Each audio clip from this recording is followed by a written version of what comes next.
안녕하세요. 포유 한율연구소입니다. 오늘은 조금 색다른 주제를 가지고 나왔습니다. 아마 주식 투자자, 특히 이제 성장 주식 투자자에게 어, 의미 있는 주제가 아닌가 싶어서 오늘 이 주제를 선정했는데, 우선 제목은 그렇습니다. 주식 투자할 때 여러분들은 어떤 판단 기준을 가지고 투자하느냐가 이제 핵심이에요. 어, 본론에 들어가기 전에 우선 현재 주가 동향, 서학 개미들이 주로 투자하고 있는 종목을 중심으로 한번 살펴보겠습니다. 가장 국내 그 서학 개미들이 많이 투자하고 있는 종목이 테슬라죠. 고점은 지난해 11월경에 이제 1243달러고, 저점은 최근이죠. 680달러까지 하락을 했죠. 대부분 1000달러 이상에서 거래는 많아요. 평균은 한 890불, 900불 가까이 되는데, 근데 지금 현재 부분이 이제 투자 손실인데, 이거는 이제 고점 대비 저점이니까 극단적인 예외지요. 또 극단적인 사례라고도 볼 수 없는 것이, 과연 그러면 테슬라 주가가 향후 1년간을 볼 때 680달러가 저가인지에 대해서는 우리가 또 한번 의문을 제기해 볼 필요는 있다는 거죠. 그래서 오늘 이 주제를 가지고 나왔는데, 엔비디아도 마찬가지고, 아이언큐, 루시드, S&P 500, 나스닥 100, TQQQ, 마소, 다 대부분 같은 얘기인데, 지금이 그러면 과연 바닥일까라는 그런 또 의문도 한번 가져볼 필요가 있죠. 그리고 또 지금 들어간다면 언제쯤 또 빠져나와야 될 것이냐에 대한 질의도 될 수 있고, 그리고 또 기존에 가지고 있는 사람에게는 버틸까 아니면 위험 관리를 할까, 그리고 위험 관리 최고 방법은 뭐냐 라는 내용을 가지고 여러분과 대화를 나누고자 합니다. 테슬라가 이제 우리 국내에서 가장 인기 있는 그 종목이긴 해요. 그런데 이제 과연 지금이 바닥일까라는 질문을 앞에서 던졌는데, 아마 아니라고 생각하시는 분이 많을 거예요. 왜냐하면 나스닥 종목인데 지수 개념인데, 과연 과거 경험상 고점 대비 지금 20한 8, 9% 떨어진 이게 과연 바닥이냐는 거죠. 과거에 50% 정도 떨어졌거든요, 나스닥이. 그렇다 하면 테슬라와 같은 주식이 680불에서 500달러 내지는 그 이하도 갈 수 있지 않느냐라는 질문도 한번 해볼 수 있죠, 투자자 스스로. 엔비디아도 그와 비슷한데, 고점은 346불이지만은 주로 거래가 가격대는 300불 안팎이에요. 그때 이제 또 정권 전문가들이 많이 투자 유도를 하죠. 자식에게 상속해 줄 수 있는 주식이 테슬라와 엔비디아다, 이런 얘기 많이 했으니까요. 그 다음에 아이온큐는 4월에 거래가 많았는데 왜 이것을 가지고 나왔느냐 하면요, 다른 종목과 달리 좀 불확실성이 큰 거죠. 과연 성공할 수 있을까라는 이런 불확실성. 그런데 고점이 상장 이후에 양자 컴퓨터라는 이름으로 34불인데 25불에서 30불 사이에 거래가 많았어요. 4월에는 10불에서 15불 할 때 정권 전문가들이 10배 갈 주식이다, 그런 얘기하면서 이제 거래 오래 많이 일어났어요. 근데 그 이후로 불과 한 2, 30일 동안에 거의 한 60% 떨어졌죠. 그 다음에 루시드도 지난해 연말 기준이긴 한데, 대부분 연말 기준인데 아이온큐만 4월과 관련해서 얘기를 하고 있습니다. 루시드는 이제 연말 기준은 많이 가지고 있는데, 상당히 이제 자동차를 많이 가지고 있는 것 같아요. 우리 국내 정권 전문가들이 리비안도 그렇고 루시드도 그렇고 루시드가 약 한 78% 하락을 했어요. 물론 이것도 거래 대금이 많은 그 가격대는 45불에서 50불이죠. 그러니까 주로 투자자들은 지금 한 50% 정도 투자 손실이 난 것 같아요. 근데 S&P는 상당히 제가 이제 미국 주식 투자할 것 같으면 이 S&P 500이 좋다라는 얘기를 지난해 시작과 동시에 이런 얘기를 한 것 같아요. 그렇다고 하면 이제 하락률이 뭐 가장 작지요. 그나마 버텨볼 만하다라는 거죠. 그 다음에 이제 나스닥 100을 보면 그 TQQQ라는 게 있기 때문에 그게 나스닥 100 기준이잖아요. 근데 이제 3배수를 하면 약 한 81% 정도 고점 대비입니다. 그런데 그래도 뭐 나스닥 지수 높을 때 작년 10월부터 11월에 지금이라도 투자하라라는 얘기가 많았지요. 정권 전문가들이 지금 투자하지 않으면 후회한다고. 근데 이제 뭐 최근래에 저쯤이 이제 12,000 이하도 깨지기도 했는데 고점 대비로 이제 뭐 29%지만은 평균으로 하면 평균 한 15 내지 20% 정도 손실 받지 않을까 지수니까요. 근데 이제 TQQQ는 10% 70% 손실을 본 사람이 많은 것 같아요. 그 다음에 마이크로소프트도 지수와 비슷하게 내렸다라는 뜻에서 오늘 이 주제를 종목을 가지고 나왔어요. 테슬라, 엔비디아, 아이언큐, 루시드 뭐 이런 거는 뭐 지수 대비 너무 내렸고요. 그러니까 지수 하락을 주도한 종목이 주로 이제 테슬라, 엔비디아 이러는 거죠. 그 다음에 루시드, 자본금이 큰 그런 주식에 이제 투자를 했기 때문에 종목에 투자할 때는 그 지수보다 더 높은 수익률을 기대하면서 투자하는 실제 현실은 오히려 정반대였다는 거죠. 지수를 타겟으로 투자를 했다면 손실 폭이 작을 텐데 종목을 투자했기 때문에 손실 폭이 지수보다 약 한 3배, 경우에 따라서는 4배까지도 그 손실 폭이 있죠. 근데 특히 이제 뭐 자동차 중에서도 리비아는 고가가 170불인데 저가가 21불이니까 고점 대비 한 88% 떨어졌는데 이것도 결국 100불에서 170불 사이에서 많이 투자를 했어요. 그러니까 이제 여기서도 대부분 한 60% 손실은 난 것 같아요. 코인베이스도 이제 재미나는 건데 고가는 429불이에요. 한창 그 비트코인 인기 있을 때, 뭐 비트코인 1억 원 간다 할 때입니다. 우리 국내에서. 근데 지금 저가가 이제 최근인데 40불까지 떨어졌으니까 한 90% 떨어졌네요. 근데 이제 제가 이제 여기에 그 이 표에서 가로속에 있는 그 글씨입니다. 그 등락률인데 가로속에 있는 건데 그 손실률과 이제 저점에서 지금 만약에 투자한다면 물론 지금도 저점이라고 보지는 않아요. 그래도 지금 투자해 가지고 지난해 고점까지만 간다면 테슬라는 수익률이 82%입니다. 지금 현재 그 고점에서 투자한 사람은 55%, 1000불 안팎에서 투자한 사람은 그래도 약 한 3, 40% 깨졌죠.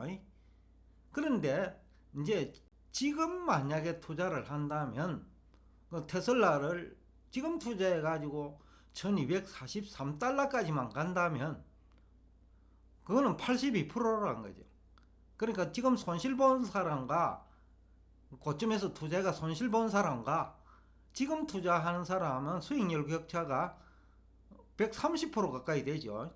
왜냐하면 한 분은 실패를 했고 55% 손실, 지금 한다면 80% 이익이니까 수익률 격차가 130%죠. 근데 1년에 이제는 이런 주식들이 100% 올라가기를 기대하기가 힘들어요. 오히려 더 하락할 확률은 높아도 그 상승할 확률은 그 상대적으로 낮다라는 거죠. 뭐 엔비디아도 마찬가지고요. 주가 수익률이 테슬라 같은 경우에는 아직도 뭐 100배, 150배니까요. 그러니까 평균이 미국 그 나스닥이 20배 정도밖에 안 되니까 아직도 그 극단적인 상황으로 우리가 얘기하면 뭐 300불도 갈 수 있는 게 테슬라 아니냐라는 거죠. 여러분 지금 동의하시는 분도 있고 하지 않는 분도 있겠지만은 과거 경험을 보면 340불도 갈 수 있다라는 거죠. PR 보고 접근하면. 왜냐하면 내년에 차가 뭐 지금처럼 팔리지 않을 수 있거든요. 그러니까 이제 극심한 경기 불황이니까 그럴 경우에는 PR이 이제 주가에 반영되거든요. 그럴 때는 이제 그런 그 극단적인 340불도 뭐 갈 수 있다라는 그 생각은 하고 투자를 해야 된다는 거죠. 그래서 이제 존버가 할 것이냐 이 문제고, 또 위험 관리할 것이냐의 문제고, 그 다음에 위험 관리를 한다면 어떤 방법을 할 것인가, 그리고 위험 관리에서 최고의 방법은 뭐냐, 이 주제입니다 결국은. 그래서 제가 이제 여러분에게 몇 가지 질문을 하고 싶어요. 본인들 스스로 이렇게 질문해 볼 필요가 있다 보는데, 우선은 투자에서 결정을 여러분들은 어떻게 하나요? 이 질문이에요. 크게 보면. 그 다음에 그 유명 방송 채널 전문가, 정권 전문가들, 3프로 TV라든지 아니면 또 유명 방송 채널들, 개인들이 운영하는 유명 방송 채널에도 30만 명 내지 40만 명 구독자가 있는 그런 채널이 있더라고요. 그래서 제가 이제 그쪽들을 어떻게 안내하는지도 봤어요. 그런데 애널리스트 얘기들, 그러니까 미국 현지 애널리스트 얘기들을 전달하는 수준 같아요, 대부분이. 그러다 보니까 이제 그 실패를 하고 있는 가장 원인 같은데, 그러니까 본인이 전문가라야 되는데 본인은 잘 몰라요. 그런데 미국의 애널리스트가 그렇게 얘기하더라는 거죠. 근데 나는 모르겠는데 미국의 애널리스트가 이렇게 얘기하니까 구독자분들도 참고하라 이 정도 같아요. 근데 이제 포요 환율연구소가 우리 홈페이지에 있는 이 그림을 계속 가지고 나오는데, 이걸 보면 주식 투자가 얼마나 어려운지를 알 수가 있어요. 포요 환율연구소가 지난 한 6개월 됐네요. 왜냐면 지난해 9월부터 했으니까 한 7개월 됐네요. 그때부터 주로 매도 의견, 국내 주식은 매도 의견을 많이 낸 거죠. 지수도 그 당시 3,400 정도 할 때 2,800에서 2,500까지 간다는 얘기를 했으니까 사실상 매도 의견이죠. 그 다음에 네이버 같은 거는 지금 너무 비싸다. 뭐, 목표 가격까지 제가 이제 하향 조정을 했는데 지금 그 가격대는 내려왔어요. 그러니까 우리 국내 네이버만 하더라도 한 40% 빠졌어요. 고점 대비 평균 한 30% 깨진 것 같아요. 왜냐면 거래량이 그때 많으니까. 고점에서 항상 거래량이 많거든요. 그리고 그때 정권 전문가들이 계속해서 바람을 잡아요. 지금이라도 늦지 않았다고. 그렇지만은 이제 여러분들이 앞에서 이 주제 제목대로 적정 주가 수준은 고려하느냐는 거죠. 또 적정 주가 수준도 적정 주가 지수부터 보고 접근하느냐 아니면 개별 종목의 적정 주가만 보느냐는 또 다르거든요. 지수가 향후 오를 거냐 내릴 거냐를 먼저 판단하는 것이 포유 환율 연구소예요. 그래서 최근 한 달 전에 이제 포유 환율 연구소가 우리 국내 주식 중에서 구리 관련 주식인데 LS를 추천했죠. 목표 가격까지 했는데 그때 이제 시장 전체를 다 봤다는 거예요. 거기에서 구체적으로 그런 것까지는 얘기 안 했지만은 향후 주식 시장이 어떻게 될 것이냐 봤다는 거죠. 그러니까 상당히 힘들 것이라고 보는 거죠. 그래서 가치주 내지는 실적주를 중심으로 가져간 거죠. 그리고 저평가된 거. 그 세 개를 본 거죠. 그러니까 이 얘기는 투자를 할 때 한 몇 개밖에 얘기를 안 했지만 포유 환율 연구소는 시장 전체도 고려를 한 거죠. 그 다음에 실물 경제가 어떻게 될 건지도 고려를 했고, 그리고 언제쯤 또 이것을 정리해야 되는 것까지 고려를 해가지고 3개월, 보통 6개월 단위로 얘기를 하는데 3개월 목표 주가까지 제가 얘기를 한 기억이 나거든요. 그만큼 이제 불투명하기 때문에 3개월 정도도 지금 얘기를 한 거죠. 그래가지고 이제 주가가 최근에 그러니까 아주 낮을 때 했죠. 한 5만 2천 할 때. 근데 최근에 한 6만 원 안팎, 5만 9천 원에서 6만 원 사이에 있으니까 그때 투자한 사람은 15% 남았는데 나쁘지는 않다고 봐요. 아직까지는 최하 3, 40%는 오지 않을까 싶어요. 그래서 이제 아직까지 매도 의견은 내지 않는데 포유 환율 연구소는 또 나중에 매도할 때가 되면 매도 의견을 냅니다. 그건 환율도 마찬가지고 그 다음에 투자 타이밍도 마찬가지고 다른 채널하고 차이점을 하면 차이점인데 책임감도 크지만은 그만큼 신중해질 수 있다는 거죠. 그래서 이제 매도 의견도 내고 하는데, 그래서 항상 우리 연구소 그림에서 보듯이 투자 의사를 결정할 때 또 아니면 매도 의견을 낼 적에는 전체를 먼저 봅니다. 지수가 어떻게 될 것이냐, 그리고 실물 경제는 어떻느냐.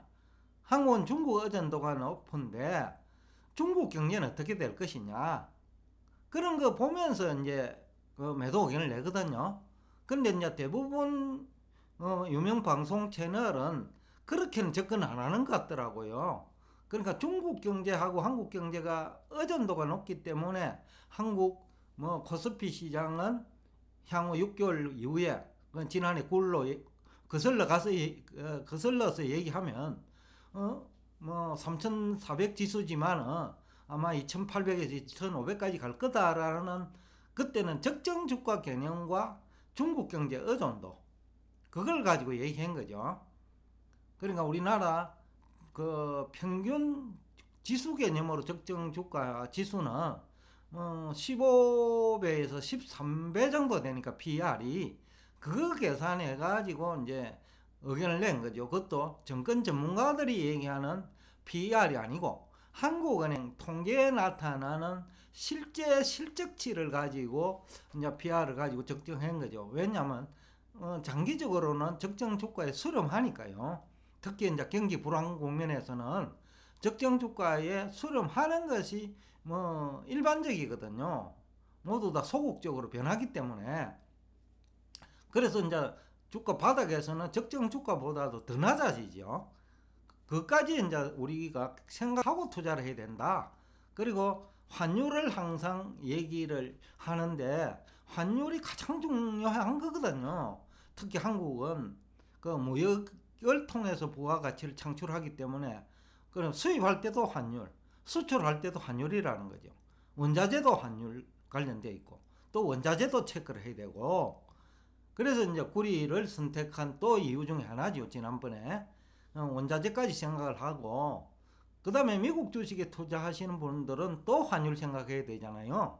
그러니까 종목에서는 손실이 커도 지난해 10월에 들어간 사람은 환차익이 별로 크지 않지만 지난해 3월에 들어간 사람은 환차익이 한 2% 되잖아요. 그러니까 그런 거는 의미가 또 있죠. 그러니까 국내에서 네이버 투자해갖고 40% 하락하는 것과 테슬라 일찍이 투자했다면 그 손실률도 작고 또 환율이 올랐기 때문에 그런 또 장점이 있는 거죠. 물론 계속 존버를 한다면 앞으로 더 빠질 수는 있겠죠. 그래서 이제 오늘 이 주제가 의미가 있는 거죠. 그래서 여러분들이 유명 방송 채널 전문가에 의존하. 근데 포유환율연구소가 보니까 좀 그 투자 의사 결정을 하기에는 너무 부족하다. 그분들이 뭐 테슬라 좋다, 엔비디아 좋다, 아이온큐 좋다 이런 얘기를 하시는데 그 투자 의사를 결정하는 데는 너무 부족하다는 거죠, 정보가. 그래서 포유환율연구소 이 그림 전체를 다 얘기를 해줘야 되는데 누구도 그런 얘기를 하는 사람은 없거든요. 또 적정주가 지수까지 그런 것을 경기 불황일 때는 반드시 해야 되거든요. 그런 것을 얘기하시는 분이 없다라는 거죠. 그러니까 유명 방송 채널 전문가들 의존을 해가지고는 너무 주식 투자가 위험하다는 거죠. 그 다음에 둘째, 앞에서도 얘기했는데 투자 시점에 지수도 적정한지도 봐야 되고 개별 종목도 적정한지 봐야 돼요. 그래서 제가 LS를 추천해 이유이기도 하죠. 지수도 보니까 LS를 추천해야 될 것 같고 테마도 보니 구리 테마라 하는 게 나쁘지도 않으니까 그걸 정했고 그 다음에 전념으로 보더라도 저평가됐다는 거죠. 그런 거 이제 다 감안해 가지고 시장 흐름까지 다 감안해 가지고 이제 LS를 추천한 거거든요. 그리고 여태까지 이제 매도 의견을 낸 종목도 많잖아요. 그런 것도 다 그런 거 감안한 거죠. 시장이 앞으로 어떻게 될 것이냐. 그리고 해당 종목은 뭐 좋다고 하지만은 너무 비싸지 않느냐. 그러니까 너무 비싸다는 판단하에 한 거고. 그 다음에 NFT 관련 주식이라든지 비트코인 관련 주식은 비트코인 가격이 어떻게 될 것이냐. 코인 가격이 과연 지금이 바닥이냐는 거죠. 주가 지수도 지금이 바닥이 아니듯이 코인 가격도 뭐 비트코인도 마찬가지죠. 지금이 과연 바닥인가 하는 거죠. 그래서 오늘 이 주제를 가지고 나오는데 지금쯤은 여러분들이 위험관리 방법이 지금까지 한 얘기를 정리하면 가장 좋은 방법은 예방이 최고예요. 사후관리는 결국은 위험을 조금 줄일 수 있을 정도라는 거죠. 예방은 앞에서도 얘기했습니다만은 우리 LS처럼 그렇게 접근하면 그것이 최고의 위험관리 방법이 아닌가 라는 얘기를 하면서 오늘 여러분과 대화를 여기서 끝내겠습니다.